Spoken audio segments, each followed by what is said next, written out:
This is terrific. It's been an absolutely stunning morning. So many ideas, so many things to think about.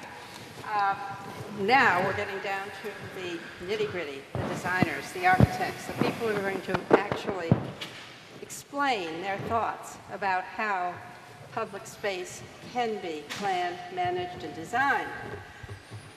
As we think about this, I'd like to bring to your attention that in the past year or so, the United Nations and the 193 member states have passed a framework for development for all countries, in which they ask for the creation of cities that are safe, inclusive, resilient, and sustainable. And within this framework, they talk about the kinds of things that make cities this way. They talk about housing, they talk about transport, they talk about planning, they talk about reducing environmental impact, they talk about preserving cultural and natural heritage, and most important for today's discussion, they talk about providing universal access to public space for everyone that is safe, inclusive, and especially for women and children and other vulnerable populations. So today, we have 4 wonderful urban designers and planners, and they are going to be explaining the kinds of work that they have done in this field. They are going to be adding to this definition of what is public space, as we were asked to do this morning.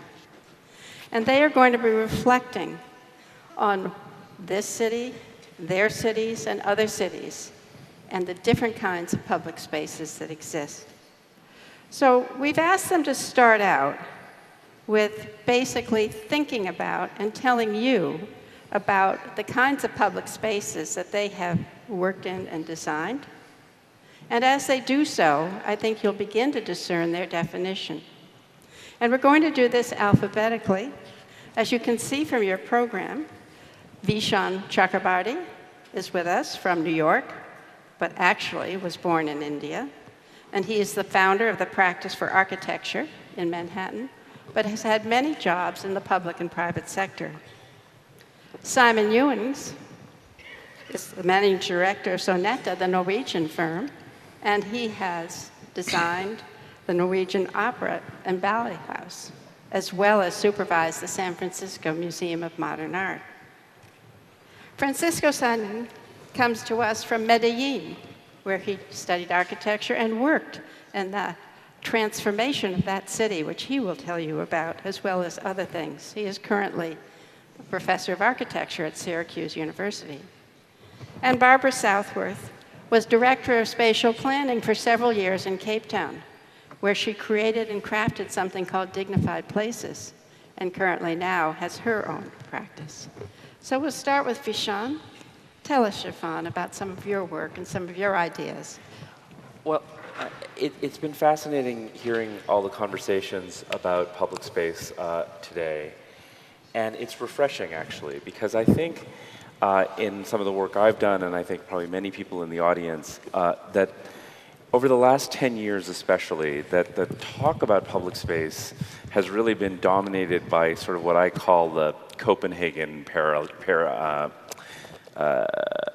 oh my gosh, I've already, something I wrote down, the Copenhagen Paradox, excuse me.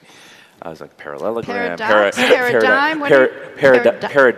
Paradox. Yeah, okay. And it's this idea that every place is supposed to be like Copenhagen, right? That public space, that somehow, you know, if you pick the right paver and you have the right bench height, and we can all bicycle to a public park and eat organic kale and smile at each other. And to me, this is, and part of why it's a paradox is, at least in the United States, is that we found that the more we have designed places towards that ideal, the more they've gentrified, the more actually society has become more polarized, not less polarized, which I think is the overarching theme of the conference. And so I think we need to be very careful about this idea of public space in terms of, because as someone who's born in Calcutta, the central public space of Calcutta is actually the tea stands. And the reason they're the tea stands is it's because everyone fiercely argues at the tea stands about politics, about our democracy, And my wife is Greek, so I think I know the Greeks like to argue as well. And argument and conflict and civil conflict, it seems to me, is a fundamental kind of idea that public space needs to embrace in an attempt not to necessarily get us to resolution, but to get us to resolve, to get us to the point where we have a resolve about confronting some of the things that are really challenging in our society.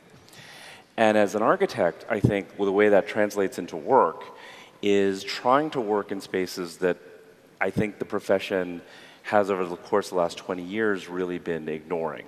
There's been a kind of more is more paradigm. I mean, it's absolutely wonderful being in a place like this. It's extraordinary. And of course, every architect dreams of designing a center like this, and I congratulate Renzo. But at the same time, I think it's important that our profession start focusing more on, people mentioned in the presentation today about smaller places. So this first slide, oh, actually, can we go back one? Thank you. There you go. Thank you. This first slide is this very small project in Harlem that we're working with the City of New York. And it's really about a combination of performance and rehearsal space and art space. But the idea is, in a very tiny space, how can you get it to be a Swiss Army knife? How can you get it to do lots of things during day and night for the production of culture, and hopefully things that will help us understand issues like conflict? This is our proposal for a new Pennsylvania station, which, as you know, is our most abysmal public space in New York City. Leslie talked about the Olmstedian idea of the park being the lungs for the city, that I would argue that a train station, as we heard about Reading, is the heart of a city. It really is the kind of the way we all pulse through a city. And this proposal actually isn't for a sort of brand new structure, but recycling the sports arena that sits on top of our train station today and reusing it as what would become the largest civic space in New York City, but all done in a way that was very sustainable because of that act of recycling. And then finally, a project that we're doing in Newark, New Jersey, near the train station, housing in a place that, frankly, architects have largely sort of driven by on their way from Manhattan to the airport, and not thought about these places very much. And trying desperately to create a sense of community through the housing. We look deeply, actually, at Berlin and some of the housing prototypes in Berlin, the semi-public spaces of the Hof, of moving through a housing project. And one of the things that's so brilliant about our client in this project is Newark, which is a place that is kind of stereotyped as dangerous. He really doesn't want security.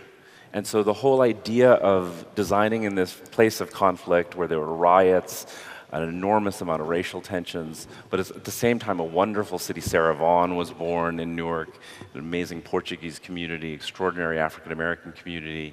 How do you create public spaces through the architecture that are self-securing, where we don't need surveillance, but that actually are sort of and by the people that live there? And so those are some of the attempts that we're trying to make. Wow, lots of ideas to unpack there. Everything from the station being, or railroad stations being the heart of the city, to how to deal with the smaller spaces, and particularly in disadvantaged neighborhoods, and finally these progressions of public spaces that you're talking about here. Simon, have you encountered some of these things? And tell us a little bit about your philosophy of public space. Well, we'll go straight to that one. Our practice, Snohetta, has been really pursuing an idea of integrated space in terms of landscapes, interior, urban designs, and architecture as one entire element for about 30 years now. And the idea of that is we see it as our job as the designer to smuggle good value, good urban value into also private developments, other developments, on top of the program. Kind of convince our clients that what's good for my neighbor is also good for me. and invest in these spaces, because I'm sure we'll get to the idea of investment. The first project is obviously the Oslo Opera House. And this is a building that is actually approaching its 10-year anniversary now. And our concept for this building was to demystify and to democratize the idea of an opera house, an elitist art form, and actually create an urban landscape which is open at all hours, even also the foyer, accessible all hours, all times of the year, and is completely without program. Oslo is a very small town. It's about 500, 600,000 people. Norway is a small country, only just over 5 million people. And the city is actually very green, extremely green. What we wanted to do was give people something they'd never seen before, something they'd never experienced before, and try and get people to in a position of contemplation, which we experience in nature. When all other stimuli are removed, you have your experience of nature, which also gives you a reflection upon yourself. This natural experience, this is actually the roof of the opera house. This is not a plaza. This is on top of a building.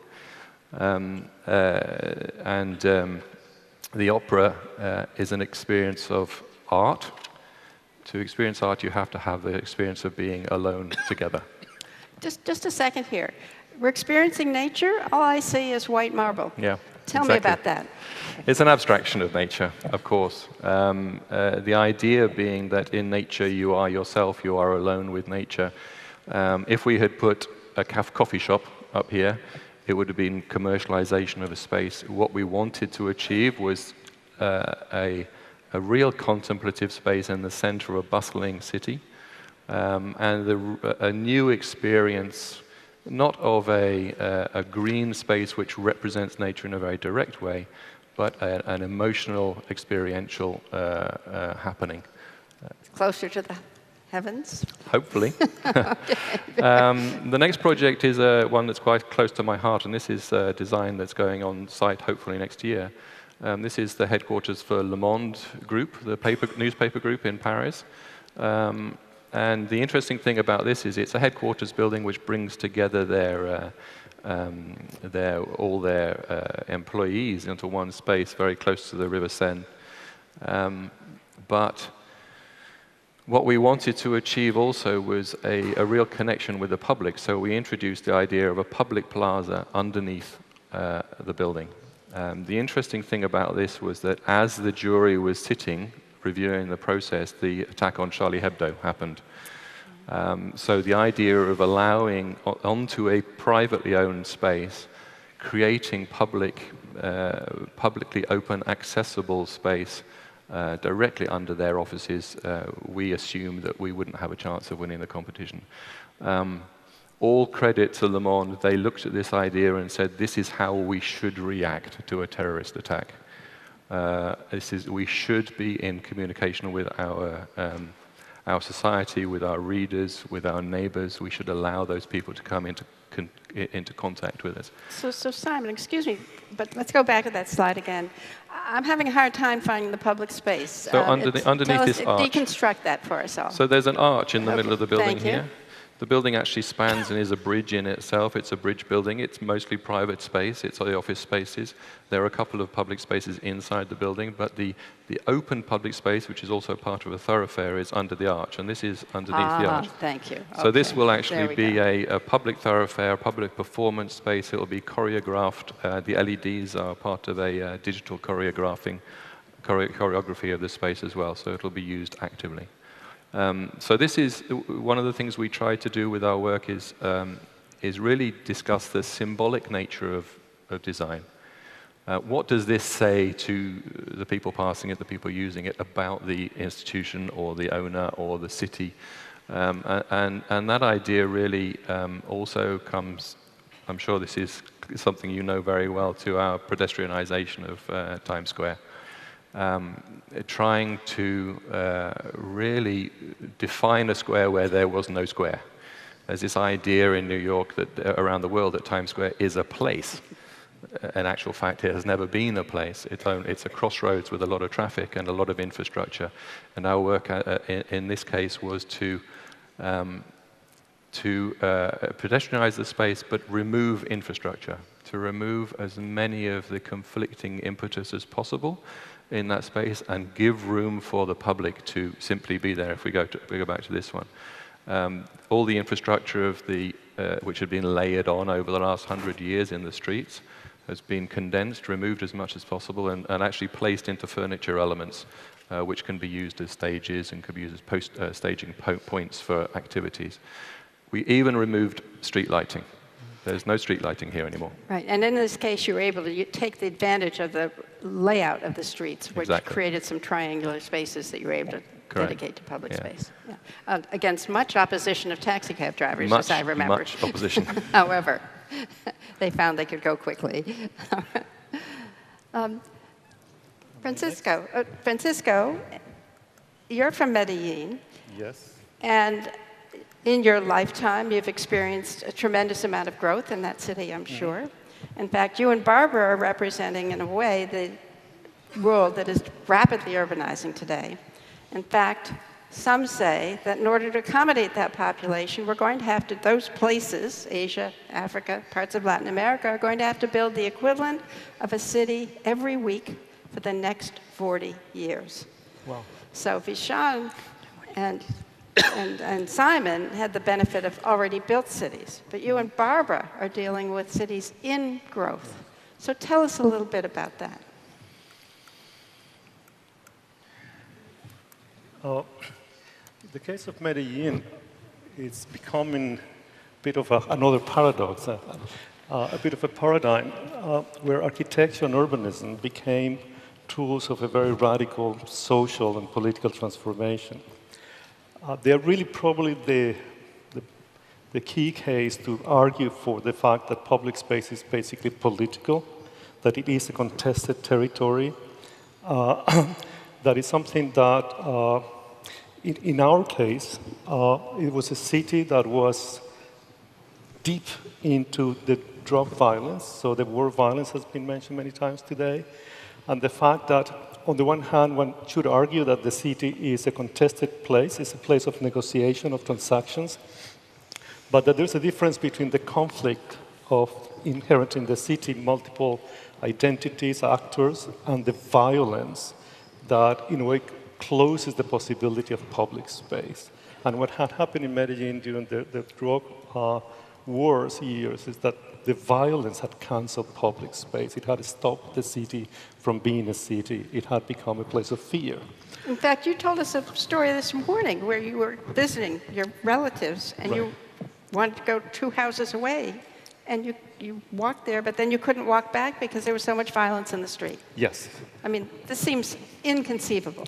I mean, I remember giving a lecture on this topic covering dust from a bomb.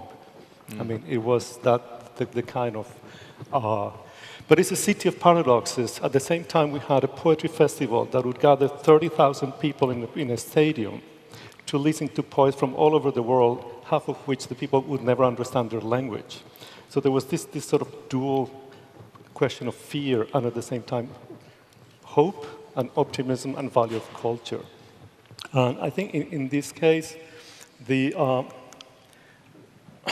key player, I mean, there are multiple players, so many actors that it's impossible to give credit here, but perhaps the catalytic figure was a mayor called Sergio Fajardo, who in a civic movement, being a mathematician, was very good at doing diagrams and making things very simple, but he talked about historical depth to a large part of our population. And he was recognizing that it was not poverty that created violence, it was inequality. And I think this is another topic that is really central here. So he decided to invest all the power of the state in the poorest areas of the city, which were the ones that actually in the deepest grip of violence. So he had this very simple diagram says, with the police force, we reduce violence, but that's not enough. We need to make social interventions to create more opportunities to make transformation. It's a very simple diagram. And then architecture becomes the way in which these processes materialize into the city. He was asked by many people to brand the city, to bring Norman Foster, Frank Gehry, to give the city some kind of name. He refused. He said, no, the transformation is going to be from the inside, and it's going to be done in places where nobody's going to visit. These are places where 15 years ago, the army would not go. Now, in the World Urban Forum, people from all over the world were touring this area. It was a conjunction of infrastructure, giving access to jobs and to make part of the city that was off limits from the city available to the city and the city available to them. Building public libraries. We talked about libraries today as centers not only of knowledge and access to technology and digital computers and, while we have 12-year-old hackers, access to economy, to jobs, to production, but also access to each other, to recognize. So for instance, the libraries were not only libraries, they're places of memory, places of social processes where a lot of peace negotiation had to take place between different warring communities. It was also inventive. Now, later on, we have had things like 300-meter-long escalators that connect previously inaccessible spaces, so people can carry their groceries. It becomes a public space of sort. The city's also grown at a much larger scale. There is a very wealthy part of the city. There's now, let me just go back for a second. I think what is important about this aspect is that, in a way, the city became available to all citizens. How long did it take before you had the transportation improvements? How long did it take someone who lived up in the hills to get down to the city itself? It would take hours. Couple of hours, right? Hours. Now and with the funicular, 15 minutes, 20 minutes, half hour? 20 minutes, half an hour maximum. There's an integrated system where you can take this ski lift, the metro cable we call, go to the river edge where there's a metro system that will take you across the length of the city and have access to all the jobs, both in the city center and in the industrial part, which is on the other side. So there are multiple pieces to this. It was the transportation piece, there was a public amenities piece with the kinds of uses, and then the public space. Yes. So it was a kit of things that we were putting together. And a social program that was very complete, from education to health to empowerment, economic lending, small loans for small enterprise, market spaces. The libraries were also, let's say, educational spaces day and night, And I wanted to, because I know we want to be very brief, I wanted to finish with these two slides. On the top is a bridge that is by no way a magnificent bridge, but it's a bridge that symbolically is very important. It actually connected two warring gangs, and the process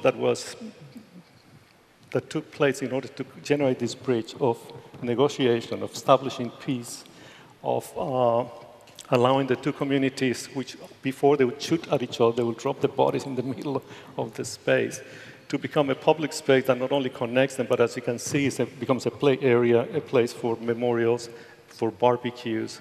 I think it's a fascinating idea of how architecture, it also becomes a design, an important tool in this process of transformation. And the lower part is called the Imagination Park. It's the useless park somebody was asking about this morning. It used to be a garbage dump. Now it's a playground for the kids. And I think it's a fantastic example of both creative transformation of public space, but also it talks to the idea of cultural education as a sort of process for the construction of a civil society in the future. So reinventing, taking care of properties that were never there before. Barbara, you were very much involved in this in the informal settlements in Cape Town, correct? Yes. So very interesting to listen and reflect on this morning's conversations about safety and security, about addressing these in first world countries where it's kind of a new paradigm, whereas in Cape Town, the beginning of democracy, we'd inherited a society that was founded on violence and division. It was institutionalized. The inequity and the exclusion was legislated. And we did a plan in the late 90s, the first democratic plan for the city of Cape Town, which was to try and find a way to make a plan for a city to address all of the things that we'd inherited, this fragmentation, the inequity. And so we developed this plan. And it was also at a time when there was no support from the other parallel institutions. So it was a very much a transformative plan. It was about talking about moving from a fragmented, very inequitable city, very high Genie coefficient, where the rich lived in the well-located areas with lots of trees and close to the beach, and the poor lived on the Cape Flats. Desolate, treeless, windy, inhospitable, inaccessible, 2 hours sometimes for people to travel to get to and from work. So we were trying to grapple with what is it that we can do to restructure the city to make it more equitable and more inclusive. And we very formulaically, I suppose, came up with this idea of if this is what Cape Town is, with the focus on the core and then this very poor, underserved, inaccessible periphery. How do we start to change that spatial geography?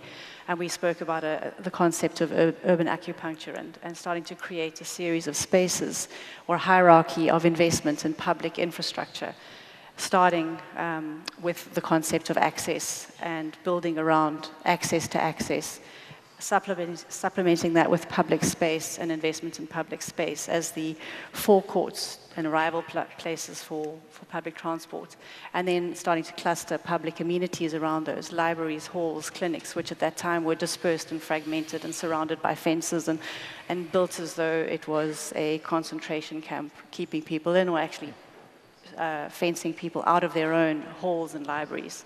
So to start to build that, and then to supplement those and start to intensify. Cape Town's a very sprawling city at the time when we were doing this plan. It had travel times of equivalent to Los Angeles, 2.5 hours, so some of the commuting times in Cape Town. So we wanted to try and balance that, starting to bring in higher density housing around these clusters of public facilities, the kit of parts, and the public space, and then to start to build a network of those, a system of urban acupuncture through the city. So this was the kind of idea, starting with interchange and the kinds of things, this transformation, desolate, unused, as Roger Transick used to say. I mean, Cape Town's a city of lost space, so much lost space. We talk about building you spoke about building new cities.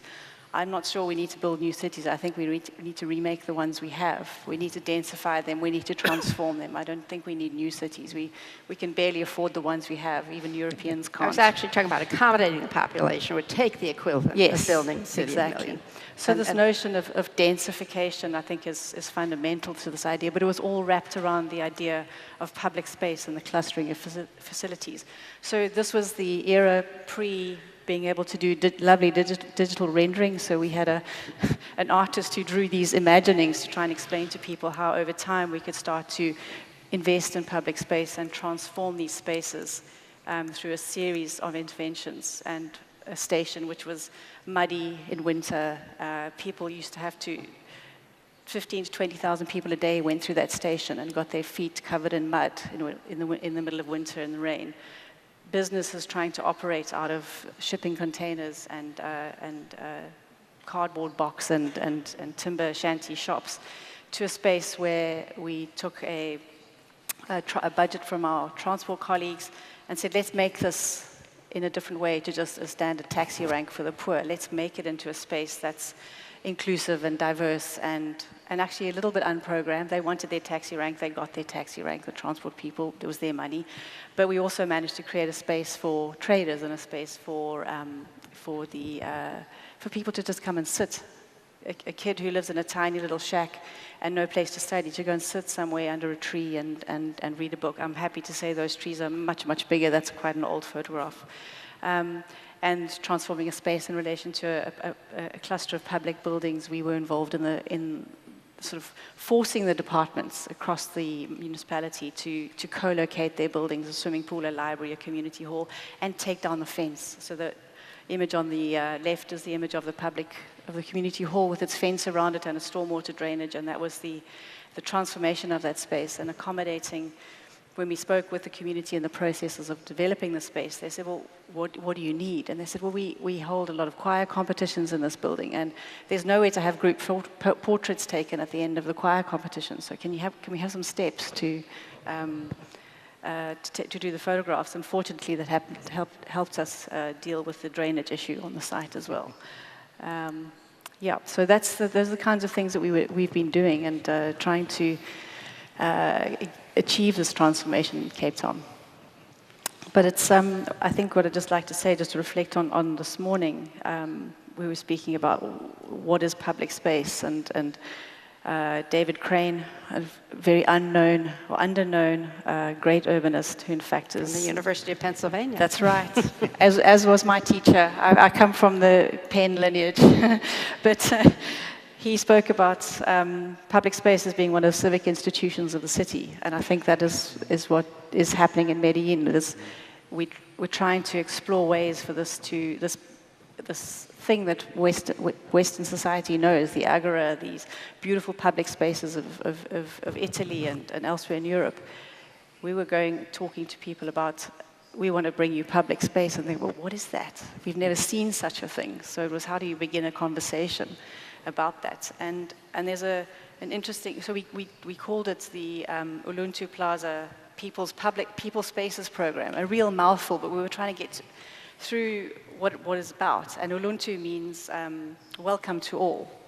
And it's got there's a similar phrase which is very much part of the South African demographic lexicon, which is a term called Ubuntu.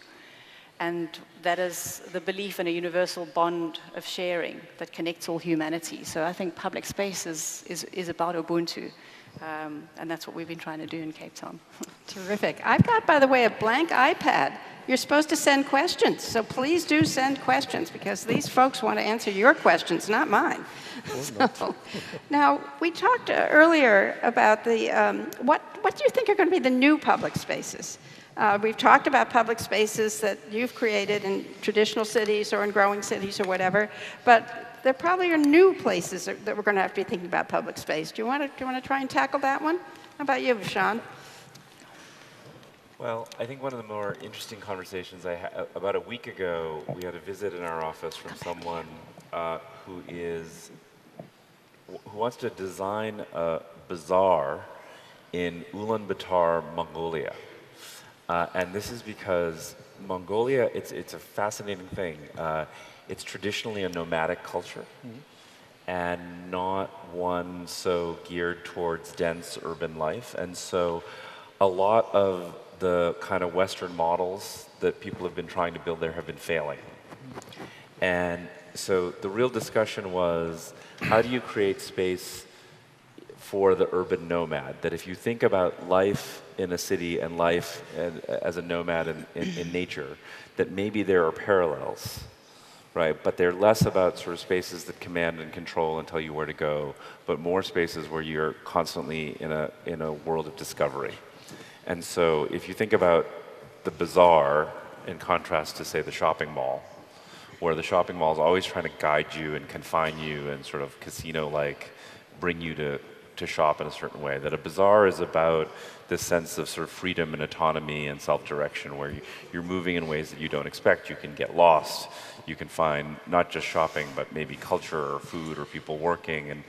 And I thought that was a really interesting kind of way to rethink some of the spaces that we've been designing. And I just, again, I think breaking out of some of the conventions that have dominated the field over the last decade and thinking about space in a very different way is where we need to head. So who's going to inform you, Simon, about these new spaces? I think we see more and more that there's the communities themselves, when they take over spaces, that needs to be promoted. We see that the derelict spaces and left behind spaces where perhaps local government has lost interest or sees no value, those spaces naturally come onto a list where people want to grasp them. And when we have the opportunity as designers, it's very tempting and very positive to promote that occupation. Shunting yards left behind by railways that are no longer useful, parking garages, parking lots that are no longer useful. We're seeing, certainly in the developed world, we're seeing a future which is where our cities become cleaner and greener. Where hopefully the pressure on inner cities is for vehicular access is diminishing, and the spaces that are left behind we should promote grasping those spaces and keeping them out of private hands, as much as possible and allowing our cities to green again. There's been a lot of pressure. I'm sure you see it in New York more than we see it in Europe, but we do see it here as well. There's a lot of pressure for privatization of those leftover spaces as a city regenerates itself. And then we lose that green space, we lose that space for interpretation and freedom and physical interconnection. We are not, and I really pray that we are not moving towards a digital world. Which we just heard about. Francisco, did you? Well, I have to say that I'm probably less interested in what's new as to what is necessary. And I found the introduction this morning by our host incredibly inspiring because they framed the first three presenters in a very clear manner what is at stake in the world today. You know, the ethical compromise of institutions, of individuals, of thinkers.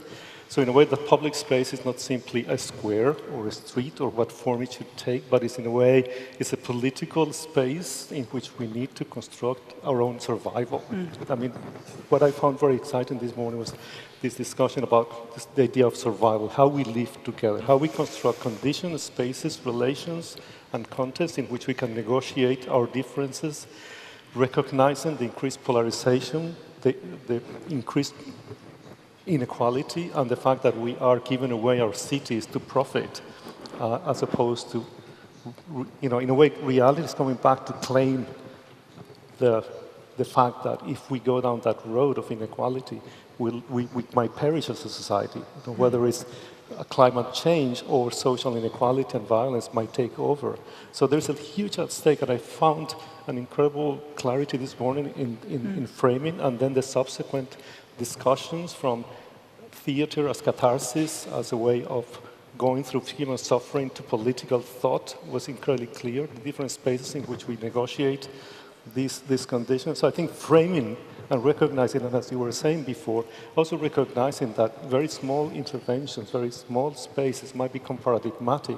So the reason I bring Medellin in this case is because there was very small, very humble projects that had the ability to transform a society, not by the project themselves, but by the processes that enable those to emerge, but also the society that might construct. It's not a perfect society.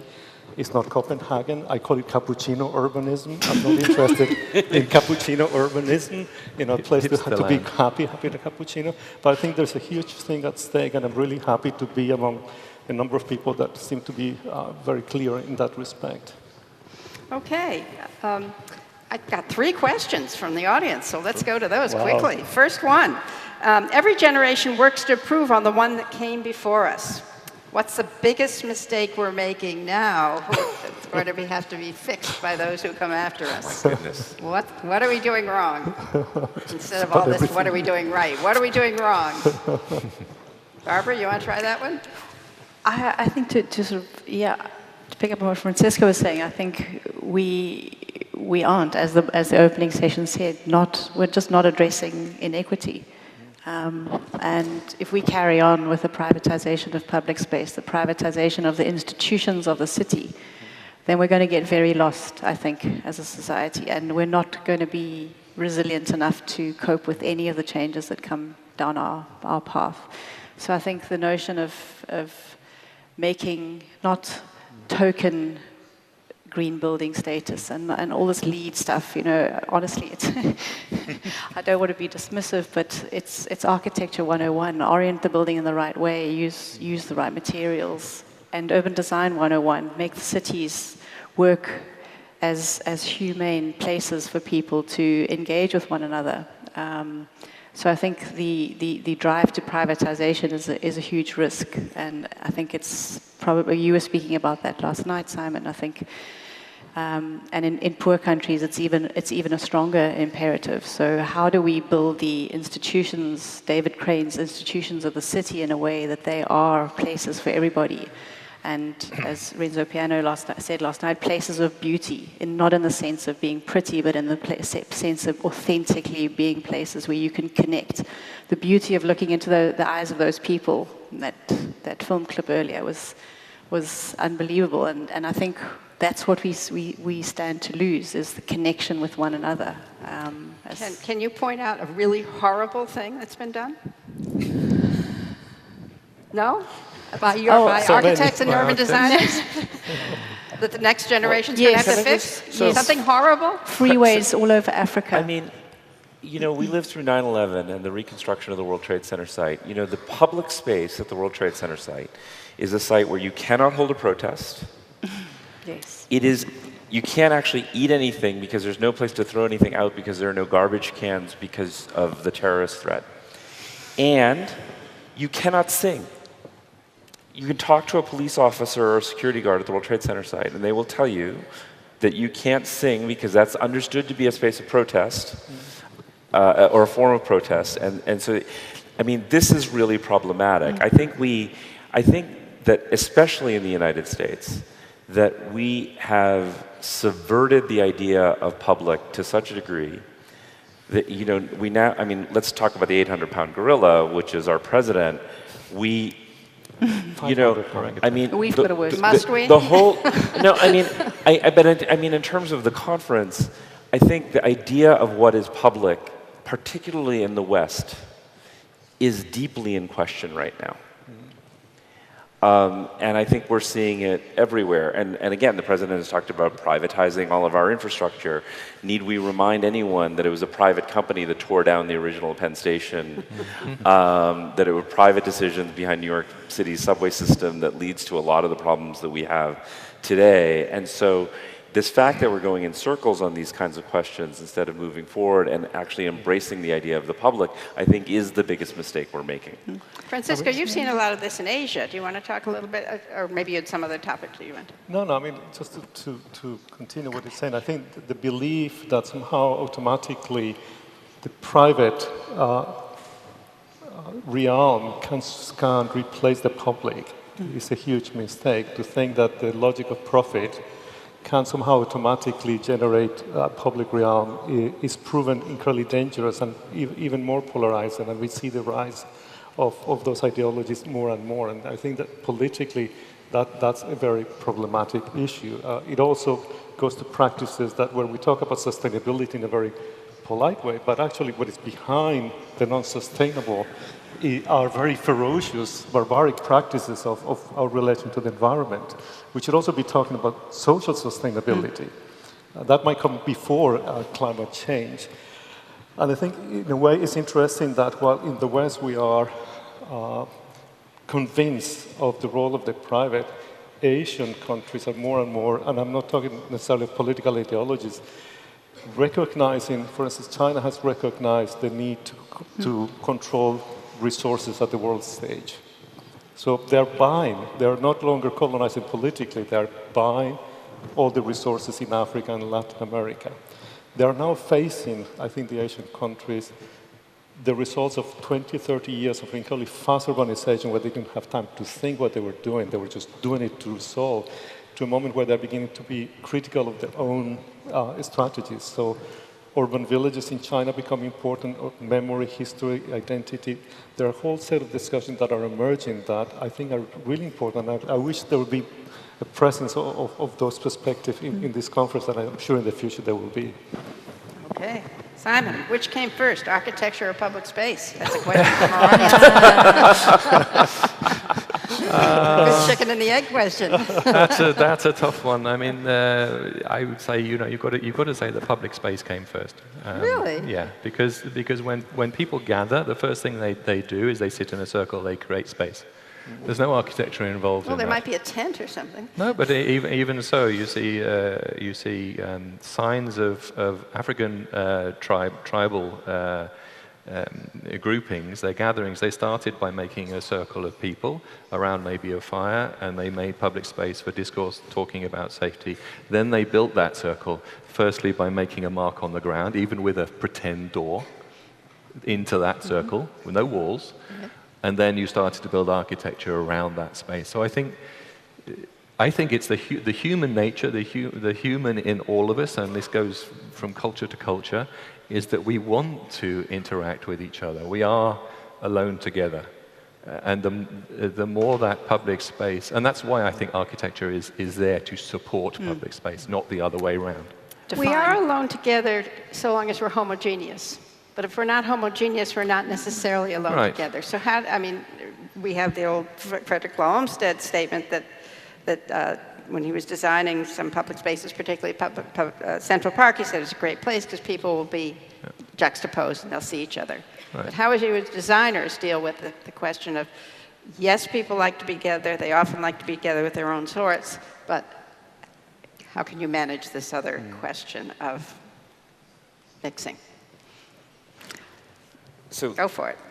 So I've been talking a lot with leadership in Canada because the Trudeau government is, well, basically Canada is looking to absorb all the immigrants that the United States is foolishly going to reject. And, you know, there are even people who are leading groups who are talking about a Canada of 100 million people by the end of the century. And what's interesting is there, immigration and urbanization are almost synonymous topics because that's where the growth is. But the key question will be, how do you design cities where immigrant groups don't go off into clusters, as you're saying, right? Or they've been put to the periphery, as you see in places like Paris. And increasingly you see this polarization that's happening by ethnic group in our cities. How do you actually design cities that not just economically, but culturally feel welcoming for people of all different backgrounds? And it's an enormous challenge that I think we have to face, because I agree. I think it's about remaking the cities we have, looking at what's there, and understanding how to actually adapt them to that kind of a model. And making them places where people feel, everyone feels that they are entitled to be there. But can design do it? Pardon? Can design do it? Design can help. Okay, tell us how it can help. Well, I think the first thing is to recognize that the purpose of public space is not to be nice. Not to be nice. Not to be nice. It's you're having them being nice. It's you say no? It's a place, the word was mentioned this morning several times, to acknowledge each other, to recognize our difference, to make that difficult step where we are different, we have different positions, and somehow we need to negotiate them. So if we're going to survive, the first thing we need to recognize each other. So we can no longer design cities that are segmented by social and economic levels. We need to not only find mixed use, but actually mixed social groups. We need to create spaces that are not controlled by private greed, but by the state, that have public ability to protest, to fall in love, to play, to do many things, and for many different social groups to be present. These are the ideals, but when you look about development around the world, it's suburbanizing, it's gated communities, it is pushing towards these kinds of, yes, Barb. You asked us for the biggest mistakes. Yes, those are the biggest mistakes. That is exactly it. I think if we carry on in that vein, all cities are lost. And the cities that are smart are the ones that have... Portland started a long time ago. I mean, I think it's starting to feel the impacts of its own success with its exclusionary, just the costs of living there. But we can't sustain these massive sprawling cities. Nowhere in the globe can sustain them any longer. And if we're going to start to remake, that's the perfect opportunity to remake our transit systems and our public spaces and our social institutions so that people can be together. So if you go to a contemporary, if you go to Berlin, your confrontation with the Holocaust is everywhere. It's physically designed into the city at this point. And you're not supposed to feel comfortable about it. You know, you're not supposed to feel reconciled with it. You're supposed to understand that this was deeply part of who we are and part of the human condition. But by contrast, you know, Harry Cobb is designing the Museum of Slavery in Charleston. If you go to the biggest wharf where the most number of slaves came to the United States, there isn't even a marker, right? It's appalling. It is. In most of the world where colonialism took root, there's absolutely no understanding of the kind of looting that went on, right, in country after country. And that, in my mind, is a design issue. And you can't... How do you make people feel welcome if you just make all space pleasant? Yeah, right. If everything is just about being blended into this kind of cappuccino, then how do you So who's going to pay for that? I mean, you're talking about really confrontational sorts of things, and you've got to get somebody to pay for that. It's a piece of We city are. infrastructure. We are. One would hope we are. would be willing to do There's a so. lot of wealth in the I world. think there is a lot of wealth in the world, and but there's also if you look at development over the last economic development over the last 100 years, certainly in the Western world, and it's become the model for pretty much everywhere. It's an accelerating payback. Payback is supposed to happen faster and faster and faster, and cities and states can't do that. They don't have the mechanisms in place for fast payback, so they push it out to the private sector. That means that the idea of value is payback tomorrow. It's a monetary value. Yeah. There's a lot of the idea, and I think this is partly in education, education of economists and education of politicians. It's missing is this idea that you plant a tree in the hope that one day you might tell a story to your grandchild under that tree. I just discovered we have a special device on this platform here that people can vote for questions, and so so the most popular question, we have quite a few, and we've only got 5 minutes left. So I'm going to tell you some of the questions. I'm going to tell you the popular questions, and then you can decide what to answer. Okay, the most popular question is, with 4 votes, how do we address what seems intractable in the United States, the environmental and social devastation caused by the drive for the suburbs and the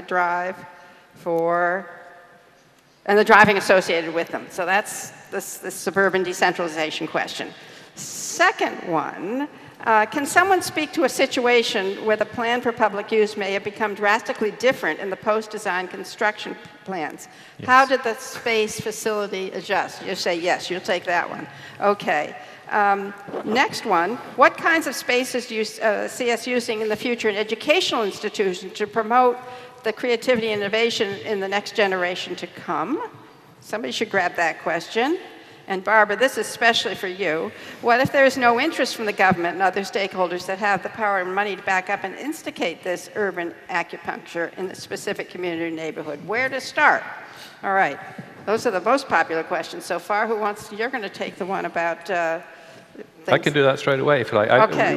We noticed this, we saw this very closely because after the construction of the Opera House, which was considered, which we idealized as a fully democratic space. There's no axiality to it, there's no forced experience, you make your own experience. The neighboring development, which was along the railway lines, was a commercial development, housing, restaurants, some cultural input, and there was a very beautiful urban plan, which was master plan that was made, which was called Barcode. The idea of this was narrow plots of a fixed height with wide spaces between them, so there's a lot of permeability, visual permeability across the site.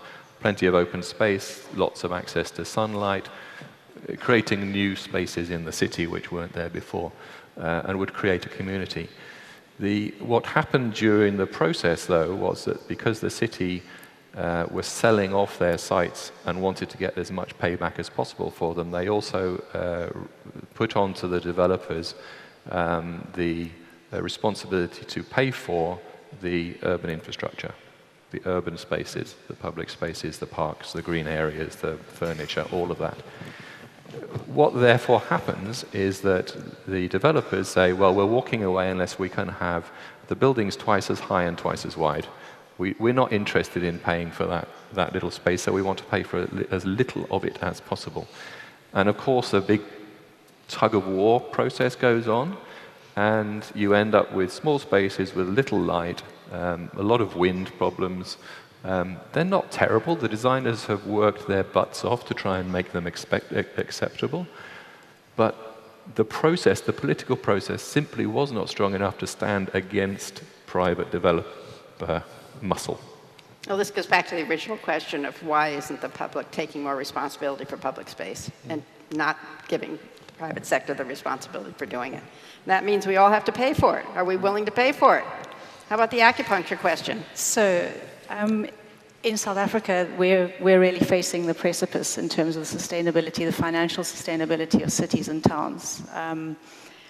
But at the same time, we have like the rest of the world, we're starting to face some serious financial government fiscal crises. So we need to start to do less with more.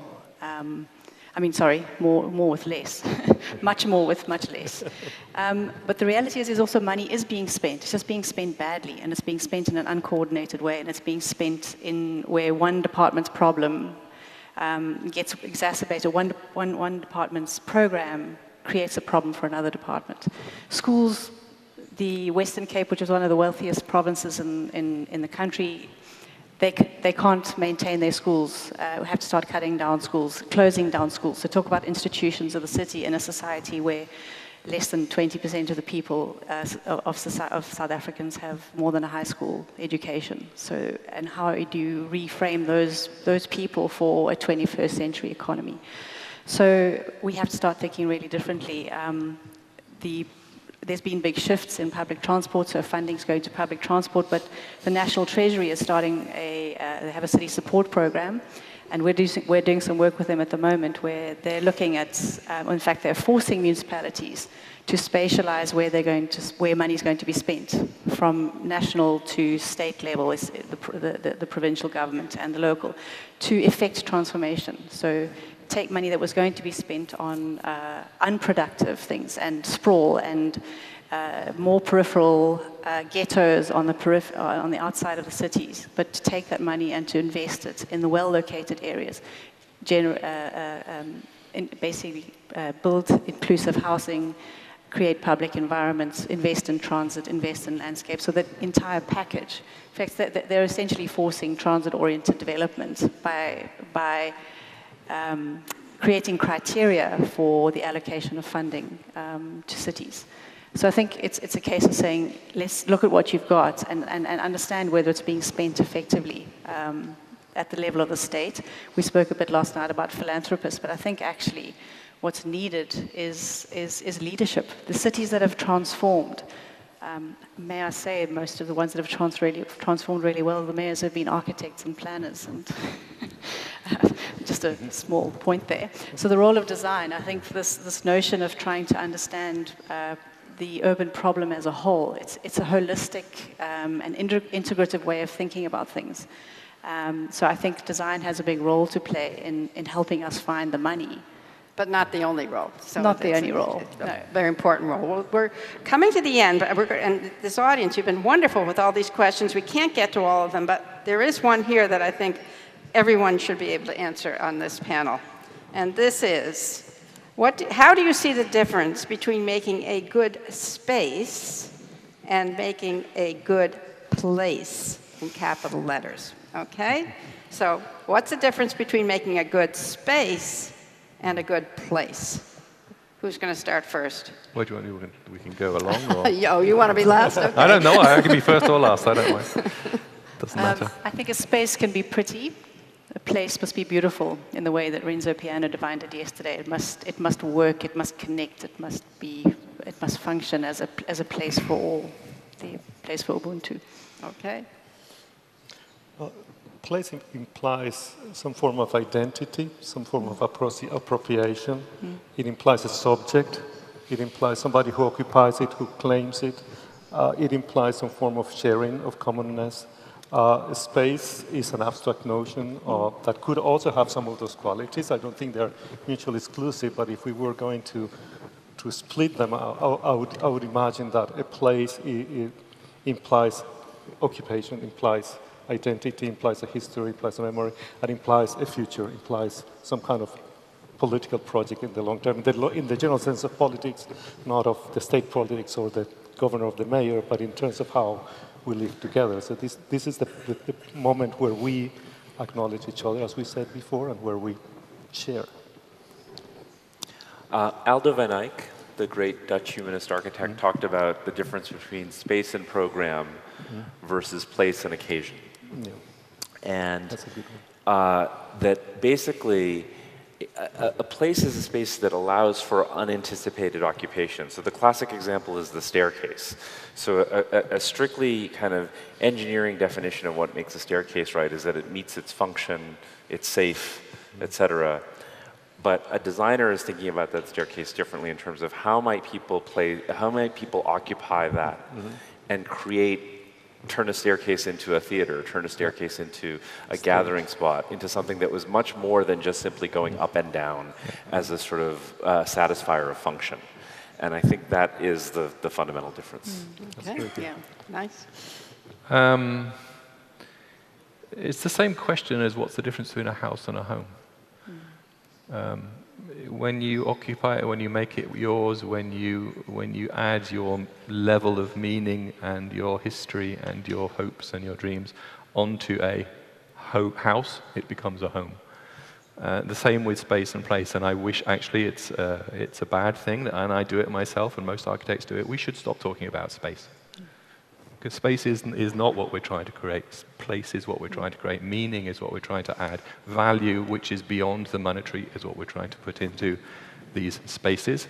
And it's something that we are guilty of doing, is calling everything a space, and that's something we should kill that word. Well, so space is above the atmosphere. we're going to tell the conference organizers to rename the conference then. Public and ethical places, not spaces. Yeah. Let's give this panel a hand for their wonderful ideas.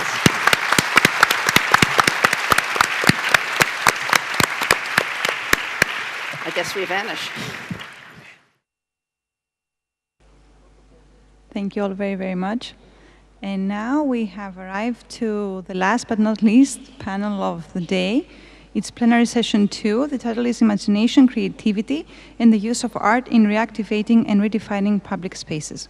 I would like to ask the moderator and panelists to join us on stage.